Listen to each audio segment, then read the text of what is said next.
s'ennuie ici. Non. On s'ennuie, et de poussière on s'enduit, à rester ici dans cette vétuste salle, qui vit les coutumes et les us, et qui justement demeure sale. Même moi, à me pavaner devant vous comme un vulgaire objet de divertissement que peut vanner une marionnette anthropomorphe censée parler parfaitement. Ne pensez-vous pas que, ensemble, nous perdons notre temps? Je m'adresse aux membres du jury, mais surtout au public. Public hagard, pourquoi es-tu ici? Pour se divertir. Te divertir. Tu ne sais faire que ça, de toute façon. Pascal disait, la seule chose qui nous console de nos misères est le divertissement.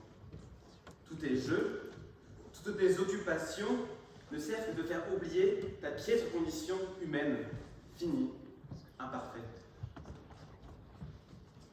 Je t'invite, à ce propos, à te remémorer tes voyages, tes périples à travers le monde, tous ces moments où tu voulus t'échapper de ton quotidien immonde, avec l'unique but de fuir cette routine sinistre et un bref instant, cette vie kafkaïenne où les rêves restent au placard et les hommes deviennent cafards. Mais si, cher public nostalgique, souviens-toi de tes explorations à travers les plaines, les mers et les bois, tes voyages sur la terre, dans le ciel, sur les mers. Sans doute as-tu la chance d'explorer Vienne, ces salles d'opéra où s'opèrent des concerts, ces musées d'art expressionnistes où s'expriment les artistes, mais également près du Danube, ces verts espaces dans lesquels tu te prélasses. Vienne, ou plutôt si tu le préfères, la culture indienne, comme certains camarades de Canyon ici présents, faire un tour à Delhi, manger du poulet tandoori, ni une ni deux, visiter les temples hindous et marcher, les jours des marchés. Ou alors, public original, tu refuses de faire de ces quelques hyperlues mondialisées une quelconque publicité. Cela n'est pas assez loin, pas assez beau, trop kitsch ou trop bobo. Tu recherches plus de dépaysement. Un endroit parfait pour prendre une singulière photo, immortaliser un merveilleux instant et montrer à tous, comme le chien qui urine de un arbre, qu'ici ou là, tu as laissé un petit bout de toi. Ou ce petit bout d'endroit t'a marqué pour toujours, même si jamais tu n'y reviendras. Mais public avide, tu te voiles la face à la recherche de voyages toujours plus spectaculaires. Des voyages de Scylla en carré tentaculaire, ton propre visage reste toujours englouti au fond des mers. De Vienne à Delhi, mais également de Vilnius à Détroit, des villes nordiques au delta, ne sens-tu pas toujours videux? Alors, si la terre est trop petite, les hommes rêvent toujours plus loin, plus grand, plus fort, mais surtout plus haut. On désire franchir les frontières de l'atmosphère, voir Mars, gravir le mont Olympus. Du haut de ces 22 km, il saluerait ce qui demeure sur la planète bleue et qui paraîtrait minus. Mais au sommet du système solaire, malgré leur allure de roi, rappelons-nous, public vaniteux, que sur le plus haut trône du monde, on n'est jamais assis que sur son bout.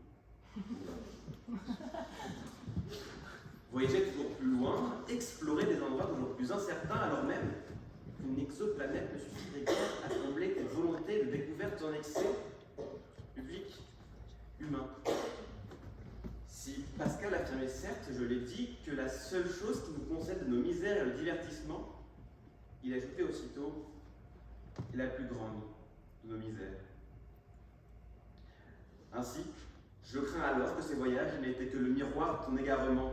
Tu ne savais pas où tu allais, mais tu ne sais même plus d'où tu viens. Tu te divertis pour éviter de te mettre à nu, te dévêtir. Le pays que l'on ne visite jamais n'est d'autre que soi-même. Si, durant leur périple, ni Candide, ni Frédéric Moreau, ni Antoine Roquentin ne purent échapper à leur propre déception, voire à leur angoisse existentielle, dis-moi pourquoi as-tu essayé? Dans l'attente du pays extraordinaire, on en oublie les maximes essentielles de grands philosophes, comme ceux que je viens de citer, ou même l'épicurien qui déclare « il en faut peu, vraiment très peu, pour être heureux ». Le voyage commence réellement lorsque l'on arrête de fuir. Connais ton ennemi, mais surtout, connais-toi toi-même. Public Mossad ne t'accapare pas pour autant un pessimisme baudelairien qui, au vu de l'ennui des pays exotiques, choisit de lever l'ancre vers le pays des morts. Non, à cet égard, cher public curieux, je te propose ce soir qu'à la place d'explorer des grottes et palais, de faire l'expérience de t'explorer toi-même. Je te propose à la place du voyage dans l'espace, le voyage alternatif du temps. Certes, comme dit Einstein, tu voyages toujours un peu dans le temps. Tu attends et ce temps te rappelle à chaque instant que rien n'est fixe et que tout est fin, toute cette enfance adulte et aussitôt défunt. Et dans tous ces moments, public désorienté, tu attends. Que ce soit durant tes voyages physiques, dans lesquels tu attendais ton avion, ton bus ou ton train, ou même maintenant, lorsque tu m'écoutes religieusement, tu fais l'expérience du présent, de ton présent. Et religieusement, car ce soir, justement, pour partager la bonne parole, je réveille en toute modestie l'étoffe d'un dieu. Chronos pour les Grecs, Servan pour les Perses, Kala pour les Hindous, nous l'appellerons simplement temps. Ce soir, tu as le privilège de l'entendre tout par là. Le temps te tient bien de près ce langage. Et bonjour, monsieur du public, c'est moi, le temps. Partout, tu as toujours été avec moi. De tes premiers pas à ton dernier repas, j'étais et je serai encore là. Dans tous les lieux où tu pourras un jour être, souviens-toi de moi, car je te rappelle sans cesse qui tu fus et qui tu seras. Mais comme j'ai pu le dire, fais attention. Comme Sénèque l'a pris à Lucilius, saisis-toi de chaque heure. Et tu devrais te méfier, car je suis vif.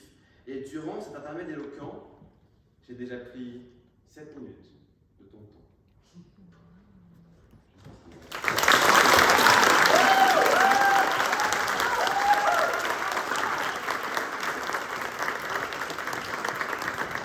Merci Ferdinand.